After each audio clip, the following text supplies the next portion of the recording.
Praise the Lord. Hallelujah.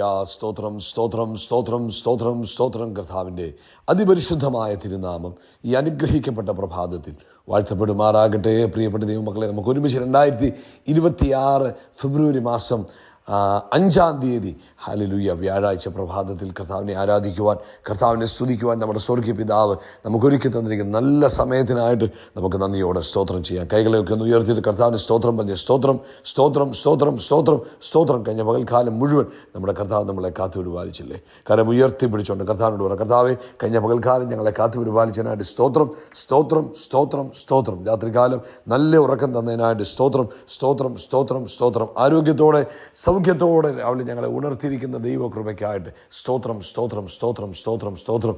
ഈ പകൽക്കാലം ക്രിസ്തയേശുവിൽ ഞങ്ങളെ ജയത്തോടെ നടത്തുന്ന ദൈവത്തിന് സ്തോത്രം സ്തോത്രം സ്തോത്രം സ്തോത്രം സ്തോത്രം സ്തോത്രം. യഹോവ നല്ലവനാകുന്നു, അങ്ങയുടെ ദയ ഇന്നും എന്നേക്കുമുള്ളതാകുന്നു.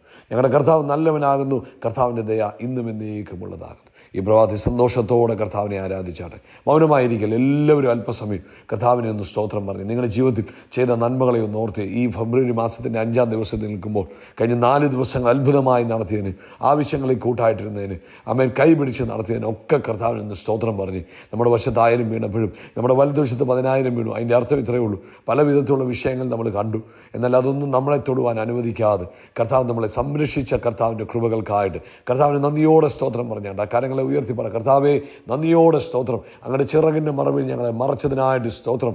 അത്ഭുതകരമായി നടത്തിയതിന് സ്തോത്രം. 104-ാം സങ്കീർത്തനത്തിൽ ഇങ്ങനെ പറയുന്നത്, ആമേൻ, എൻ മനമേ യഹോവയെ വാഴ്ത്തുക, എൻ്റെ ദൈവമായ യഹോവേ, അങ്ങേറ്റവും വലിയവൻ, മഹത്വവും തേജസ്സും കർത്താവ് ധരിച്ചിരിക്കുന്നു. ആമേൻ. 33-ാമത്തെ വാക്യം പറയുന്നു, എൻ്റെ ആയുഷ്കാലത്തൊക്കെയും ഞാൻ യഹോവയ്ക്ക് പാടും, ഞാൻ ഉള്ളിടത്തോളം എൻ്റെ ദൈവത്തിൻ്റെ കീർത്തനം പാടും. ആമേൻ. എൻ്റെ ധ്യാനം കർത്താവിന് പ്രസാദകരമായിരിക്കട്ടെ, ഞാൻ യഹോവയിൽ സന്തോഷിക്കും. നമുക്കൊരുമിച്ച് പ്രാർത്ഥിക്കാം. എല്ലാവരും കണ്ണുകൾ അടച്ചാട്ടെ, ആരും മൗനമായിരിക്കാതെ ഏകാഗ്ര ഹൃദയത്തോടെ പ്രാർത്ഥിച്ചാട്ടെ. പിതാവേ, യേശുക്രിസ്തുവിൻ്റെ നാമത്തിൽ ഈ അനുഗ്രഹിക്കപ്പെട്ട പ്രഭാതത്തിൽ ഞങ്ങൾ അങ്ങേക്ക് സ്തോത്രം ചെയ്യുന്നു. അപ്പോൾ നന്ദിയോടെ സ്തോത്രം ചെയ്യുന്നു, നന്ദിയോടെ സ്തോത്രം ചെയ്യുന്നു, നന്ദിയോടെ സ്തോത്രം ചെയ്യുന്നു. ഈ ശബ്ദം കേൾക്കുന്ന എല്ലാവർക്കും വേണ്ടി ഈ പ്രഭാതത്തിൽ പ്രാർത്ഥിക്കുക. എല്ലാവരെയും യേശുവിൻ്റെ രക്തത്താൽ മുദ്രവെച്ച് പ്രാർത്ഥിക്കുക. ഈ ഫെബ്രുവരി മാസം 5-ാം തീയതി ഈ ശബ്ദം കേൾക്കുന്ന എല്ലാവരുടെയും ജീവിതത്തിൽ അനുഗ്രഹത്തിൻ്റെ ആമേൻ ദിവസമായി മാറട്ടെ. ദൈവിക ഡയറക്ഷൻ്റെ ദിവസമായി മാറട്ടെ. ആമേൻ. ദൈവ ശബ്ദം കേട്ട് ആമേൻ തീരുമാനങ്ങൾ എടുക്കാൻ പറ്റുന്നൊരു ദിവസമായി മാറട്ടെ. ആമേൻ. നീ വഴി ഇതാ എന്നുള്ള ശബ്ദം കേൾക്കുമെന്നുള്ള തിരുവെഴുത്ത് പോലെ ഡിവൈൻ ഡയറക്ഷൻ്റെ ഡേ ആയി മാറട്ടെ. യേശുവിൻ നാമത്തിൽ ഡിവൈൻ ഡയറക്ഷൻ്റെ ഡേ ആയി മാറട്ടെ. നിൻ്റെ കുഞ്ഞുങ്ങളെ അനുഗ്രഹിച്ച് പ്രാർത്ഥിക്കുന്നു. കർത്താവിൻ്റെ പ്രത്യേക പ്രൊട്ടക്ഷൻ ഉണ്ടാകട്ടെ. രോഗികൾ ഇപ്പോൾ തന്നെ സൗഖ്യമാകട്ടെ. കണ്ണിനകത്ത് വേദനയാൽ ഭാരപ്പെടുന്നവർ, പുരികത്തിൽ വേദനയായിട്ട് ഭാരപ്പെടുന്നവർ ഇപ്പോൾ യേശുവിൻ്റെ നാമത്തിൽ സൗഖ്യം പ്രാപിക്കട്ടെ. നസ്രയനായ യേശു ക്രിസ്തുവിൻ്റെ നാമത്തിൽ സൗഖ്യം പ്രാപിക്കട്ടെ. ഹല്ലേലൂയ.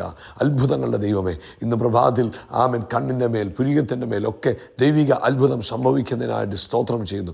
നന്ദി നിറഞ്ഞ ഹൃദയത്തോടെ സ്തോത്രം ചെയ്യുന്നു. ആമേൻ. ഭയങ്കരമായ കോൺസ്റ്റിപ്പേഷനാൽ ഭാരപ്പെടുന്നവർ ഇന്ന് പ്രഭാതത്തിൽ യേശുവിൻ്റെ നാമത്തിൽ സൗഖ്യമാകട്ടെ.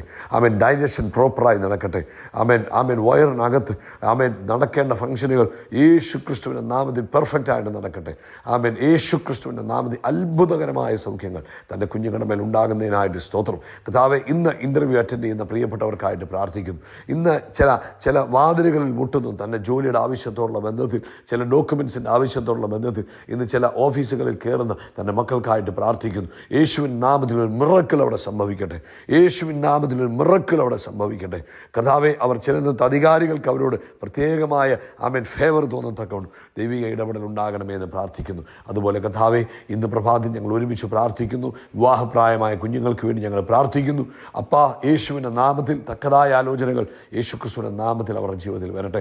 കർത്താവിൻ്റെ കൃപയുണ്ടാകട്ടെ എന്ന് പ്രാർത്ഥിക്കുന്നു. സാമ്പത്തികമായ വിടുതലുകളെ അയക്കണം. ലോകത്തെമ്പാടും കർത്താവിൻ്റെ വേലയിലായിരിക്കുന്നവരെ കർത്താവ് ഉപയോഗിക്കണം. പ്രത്യേകിച്ച് ഞങ്ങൾ ഈ പ്രഭാതത്തിൽ കർത്താവ് ഒരു ഉണർവിന് വേണ്ടി പ്രാർത്ഥിക്കുന്നു. കർത്താവ് വലിയ ഒരു ഉണർവിനെ ഈ ഭൂമിയിലേക്ക് അയക്കുന്നതിനായിട്ട് സ്തോത്രം. പ്രത്യേകിച്ച് നാളത്തെ കർത്താവെ സഭായോഗം ഏറ്റവും അനുഗ്രഹപൂർണ്ണമായി തീരട്ടെ, മഹത്തരമായി തീരട്ടെ. കർത്താവിൻ്റെ നാമം നാളെ മഹിമപ്പെടത്തക്ക വിധത്തിൽ ആമേൻ ഏറ്റവും അനുഗ്രഹിക്കപ്പെട്ട ഒരു സഭായോഗമായി തീരട്ടെ എന്ന് ഞങ്ങൾ പ്രാർത്ഥിക്കുന്നു. കർത്താവ് അത്ഭുതം ചെയ്ത് കഴിഞ്ഞതിന് സ്തോത്രം. യേശു ക്രിസ്തുവിൻ നാമത്തിൽ തന്നെ. ആമേൻ. ആമേൻ ആമേൻ ആമേൻ. കർത്താവ് നിങ്ങളെ അനുഗ്രഹിക്കട്ടെ. ഇന്നത്തെ ദിവസം പരിശുദ്ധാത്മാവ് നിങ്ങൾക്ക് വേണ്ടുന്ന ഡയറക്ഷനുകളെ നൽകട്ടെ. പ്രിയപ്പെട്ട ദൈവമക്കളെ, നിങ്ങൾ ഇന്ന് ഈ സന്ദേശം കേൾക്കുമ്പോൾ ആമേൻ 2 കാര്യങ്ങൾ ചെയ്യണം. നാളത്തെ സഭായോഗത്തിന് വേണ്ടി പ്രത്യേകം പ്രാർത്ഥിക്കണം കേട്ടോ. അത് ഏറ്റവും അനുഗ്രഹിക്കപ്പെട്ട ഒരു സഭായോഗമായി തീരുവാൻ നമ്മുടെ ജീവിതത്തിൽ ആ സഭായോഗം മുഖാന്തരം ദൈവികമായ കൈമാറ്റങ്ങൾ ഉണ്ടാകുവാൻ, വെറുതെ നമ്മൾ പോയി പങ്കെടുക്കുകയല്ല, ദൈവിക കൈമാറ്റങ്ങൾ നമ്മുടെ ജീവിതത്തിൽ ഉണ്ടാകുവാൻ തക്കവണ്ണം പ്രാർത്ഥിക്കണം. രണ്ടാമത് പ്രാർത്ഥിക്കേണ്ടത് നമുക്കതിൽ പങ്കെടുക്കാനുള്ള കൃപ തരാൻ പ്രാർത്ഥിക്കണം. 3, ഞങ്ങൾക്ക് വേണ്ടി പ്രാർത്ഥിക്കണം. ദൈവം നിങ്ങളെ അനുഗ്രഹിക്കട്ടെ. ദാവീദ് പറഞ്ഞൊരു ഭാഗമാണ് സങ്കീർത്തനം 27. അവിടെ പറയുന്നു, എൻ്റെ അപ്പനും അമ്മയും എന്നെ ഉപേക്ഷിച്ചിരിക്കുന്നു, എങ്കിലും യഹോവ എന്നെ ചേർത്തുകൊള്ളും. എൻ്റെ അപ്പനും അമ്മയും എന്നെ ഉപേക്ഷിച്ചാലും യഹോവ എന്നെ ചേർത്തുകൊള്ളും. ഇന്നത്തെ പ്രഭാതത്തിൽ പരിശുദ്ധാത്മാവ് നമുക്ക് തരുന്ന ആലോചന എന്ന് പറയുന്നത്, നമ്മൾ ഈ ലോകത്തിൽ കർത്താവിന് വേണ്ടി നിൽക്കുമ്പോൾ, ദൈവമക്കളായി വിശുദ്ധിയോടും വേർപാടോടും കൂടെ ജീവിക്കുമ്പോൾ, ചിലപ്പം നമ്മുടെ കൂടെ എക്സിസ്റ്റിംഗ് ആയിട്ടുള്ള ഇപ്പോൾ നിലവിലുള്ള പലരും നമ്മളെ കൈവിട്ടു പോകാൻ സാധ്യതയുണ്ട്. കാരണം നമ്മുടെ ചിന്താഗതികൾ മാറുമ്പോൾ, നമ്മുടെ രീതികൾ മാറുമ്പോൾ നമ്മുടെ കൂട്ടുകെട്ടുകൾക്ക് മാറ്റം വരാൻ സാധ്യതയുണ്ട്. അതായത് ഉദാഹരണം പറഞ്ഞാൽ, ഇപ്പം വിശ്വാസത്തിലേക്ക് ഒരു വ്യക്തി വന്നു, ഇപ്പോൾ കുഞ്ഞുങ്ങളൊക്കെ വിശ്വാസത്തിലാകുന്നു.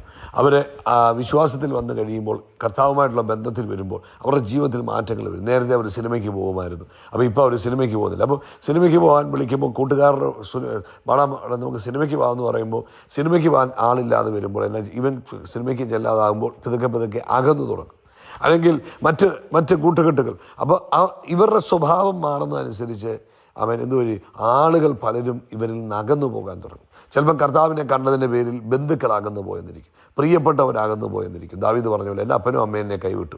അപ്പോൾ പലരും നമ്മളെ കൈവിടുവാൻ, ബന്ധങ്ങൾ നമുക്ക് നഷ്ടമാകുവാൻ സാധ്യതയുണ്ട്. ഇതൊക്കെ ഒരു ദൈവിക പദ്ധതിയുടെ ഭാഗമാണ്. കാരണം ദൈവം പലരെയും നമ്മുടെ ജീവിതത്തിൽ നിന്ന് അകറ്റിക്കളയും. എന്തിനാണെന്നറിയാമോ? ദൈവത്തിന് ആവശ്യമുള്ളവരെ നമ്മളോടുകൂടെ അടുപ്പിക്കുവാനായിട്ട്. കാരണം ഒരു സ്തോത്രം പറഞ്ഞ് നമ്മളിൽ നിന്ന് ചിലരെ ദൈവം അകറ്റുന്നത് ചില നല്ല ആളുകളെ നമ്മളോട് അടുപ്പിക്കുവാൻ. നമ്മൾ കർത്താവിലായിരിക്കുമ്പോൾ നമ്മുടെ സിസ്റ്റം മാറി, നമ്മുടെ ചിന്താഗതികൾ മാറി, നമ്മുടെ വാക്കുകൾ മാറി, നമ്മുടെ ആഗ്രഹങ്ങൾ മാറി, നമ്മുടെ ഇഷ്ടങ്ങളൊക്കെ മാറിക്കഴിഞ്ഞു. അപ്പോൾ ഇതുവരെ നമ്മൾ ഭയങ്കര തമാശയൊക്കെ പറഞ്ഞ് ലോകപരമായ സുഖങ്ങളൊക്കെ അനുഭവിച്ച് പോയിക്കൊണ്ടിരുന്നപ്പോഴാണ് കർത്താവുമായിട്ടുള്ള ബന്ധം വന്നപ്പോൾ അതിനകത്ത് നമുക്ക് മാറ്റം ഉണ്ടായപ്പോൾ നമുക്ക് എന്ത് കിട്ടി? ഇപ്പോൾ നമുക്ക് പഴയ കൂട്ടുകാരോട് നടക്കാൻ പറ്റത്തില്ല. അങ്ങനെ വന്നപ്പോൾ എന്ത് ചെയ്തു? അവർ കുറച്ച് കാലങ്ങളൊക്കെ നമ്മളോട് കൂടെ ചേർന്ന് നിൽക്കും. അത് കഴിയുമ്പോൾ അവർ പറയും, അവനെ ഇപ്പം നമ്മളോട് വലിയ താല്പര്യമില്ല എന്ന് പറഞ്ഞ് അവർ മാറിപ്പോവും. പക്ഷെ ഒരു കാര്യം അതൊന്നും ഓർത്ത് ഭാരപ്പെടരുത്. കാരണം ദൈവം നിന്നെ സെപ്പറേറ്റ് ചെയ്യുമ്പോൾ അതിൻ്റെ പിമ്പിൽ ഒരു ദൈവിക ഉദ്ദേശമുണ്ട്. എന്ന് വെച്ചാൽ ദൈവം സെപ്പറേറ്റ് ചെയ്യുന്നതിൻ്റെ പിൻപിലുള്ള ലക്ഷ്യമെന്ന് പറയുന്നത് അത് നമ്മളെ സാങ്ക്ടിഫൈ ചെയ്യുവാൻ, നമ്മളെ ദൈവിക പദ്ധതിയിലേക്ക് ഒരുക്കുവാൻ വേണ്ടിയാണ്. അപ്പോൾ പക്ഷേ അതിനകത്ത് വേറൊരു കാര്യം എന്താണെന്നറിയാമോ? കർത്താവ് അതിന് തക്കതായ ആളുകളെ നമ്മുടെ ജീവിതത്തിലേക്ക് കൂട്ടിക്കൊണ്ടിരിക്കും. കുറേ ആളുകൾ നമ്മൾ നകന്നു പോകുമ്പോൾ ദൈവം ആഗ്രഹിക്കുന്നവരെ കർത്താവ് എന്ത് ചെയ്യും? നമ്മളോട് ചേർത്ത് കൊണ്ടിരിക്കും. ഹല്ലേലൂയ, സ്തോത്രം സ്തോത്രം സ്തോത്രം. അതിന് നമ്മളെല്ലാം ചെയ്യേണ്ടത്, ദൈവം നമ്മളെ വിളിച്ച് കഴിയുമ്പോൾ, വേർതിരിച്ച് കഴിയുമ്പോൾ നമുക്ക് തന്നെ ഒരു ബോധ്യം വേണം, ഞാൻ ഇനിയും വേറൊരു കൂട്ടത്തിൽ ജീവിക്കേണ്ട ആളാണ്. അപ്പോൾ നമ്മൾ എന്ത് ചെയ്യണം? ദൈവസഭയുമായിട്ട് ബന്ധപ്പെട്ട് നിൽക്കണം, അവിടുത്തെ കാര്യങ്ങളിൽ ഇൻവോൾവ് ആകണം, അവിടെയുള്ളവരുമായിട്ട് കൂടുതൽ സഹകരിക്കുവാൻ തയ്യാറാകണം. അതെന്ത് ചെയ്യും?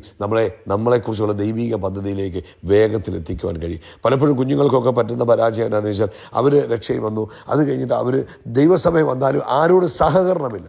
അവർക്ക് സഹകരണം പഴയ ആളുകളോട് തന്നെ. അതെന്ത് ചെയ്യും? അത് നമ്മളെ വീണ്ടും നമ്മുടെ ദൈവിക പദ്ധതിയിൽ എത്തുവാൻ നമ്മളെ ഡിലേ ചെയ്യും. അതുകൊണ്ട് എപ്പോഴും ദൈവത്തിൻ്റെ മക്കൾക്ക് ഏറ്റവും ക്ലോസ് ആയിട്ടുള്ള ഫ്രണ്ട്സ്, ക്ലോസ് ആയിട്ടുള്ള റിലേഷൻഷിപ്പ് ദൈവമക്കളുമായിട്ട് തന്നെ ആയിരിക്കണം.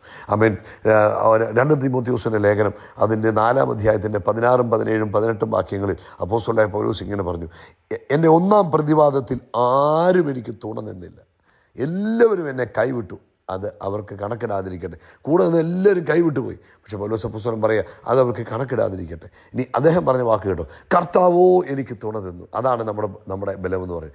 ആരൊക്കെ കൈവിട്ടു പോയാലും, ആരൊക്കെ നമുക്ക് വേണ്ടി സംസാരിച്ചില്ലെങ്കിലും, ആരൊക്കെ നമുക്ക് വേണ്ടി വാദിച്ചില്ലെങ്കിലും, ആരൊക്കെ നമ്മളെ കൈത്താങ്ങിയില്ലെങ്കിലും, ദൈവത്തിന് വേണ്ടി നിൽക്കുന്നവനെ ദൈവം തുണയായി നിൽക്കും.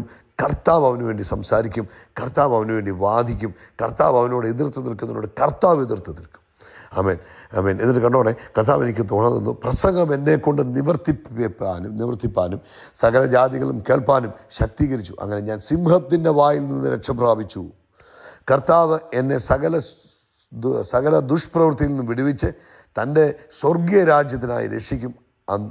അവനെ എന്നേക്കും അതുകൊണ്ട് കർത്താവ് നമ്മളെ വിടുവിച്ചോളും. നമ്മൾ പലപ്പോഴും ചിന്തിക്കുമോ, അവരെന്നെ ഇനി സഹായിച്ചില്ല എന്നാ ചെയ്യും, ഇവരെന്നെ സഹായിച്ചില്ല എന്നാ ചെയ്യും. അപ്പോസ്തലൻ പറഞ്ഞു കേട്ടോ, ഇവരൊക്കെ എന്നെ കൈവിട്ടു പോയി, പക്ഷേ കർത്താവ് തുടർന്നു. പ്രിയപ്പെട്ടവരെ, ഈ ലോകത്തിലുള്ള ആളുകൾ നമ്മളെ കൈവിടുമ്പോൾ ഓർത്തോണം, കർത്താവ് മുറുകെ പിടിക്കും. യേശു ഇങ്ങനെ പറഞ്ഞു, ലോകാവസാനത്തോളം എല്ലാ നാളും ഞാൻ നിൻ്റെ കൂടെ ഇരിക്കും. അവൻ വിശ്വാസത്തിൻ്റെ പേരിൽ നിനക്ക് എന്തെങ്കിലും നഷ്ടമായി പോയാൽ, ബന്ധങ്ങൾ നഷ്ടമായി പോയാൽ, യേശു ക്രിസ്തുവിനെ പ്രതി നിനക്ക് കൂട്ടുകാരെ നഷ്ടമായി പോയാൽ, ബന്ധങ്ങളെ നഷ്ടമായി പോയാൽ, വസ്തുവകളെ നഷ്ടമായി പോയാൽ, സ്ഥാനമാനങ്ങൾ നഷ്ടമായി പോയാൽ, കുഞ്ഞെ നിരാശപ്പെടരുത്, തളരരുത്.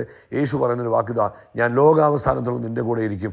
അവൻ നമ്മളെ മാനിക്കുക തന്നെ ചെയ്യും കേട്ടോ. അതുകൊണ്ട് ധൈര്യമായിട്ട് വിശ്വാസത്തിൽ മുന്നേറുക, കർത്താവിന് വേണ്ടി നിൽക്കുക. കർത്താവ് നിന്നെ മാനിക്കുന്ന ദിവസങ്ങൾ അടുത്തു വരുന്നു. കർത്താവിൻ്റെ ആ കരം നിൻ്റെ കൂടെ ഇരിക്കുന്നത് മാനിഫെസ്റ്റ് ചെയ്യുന്ന ദിവസങ്ങൾ അടുത്തു വരുന്നു.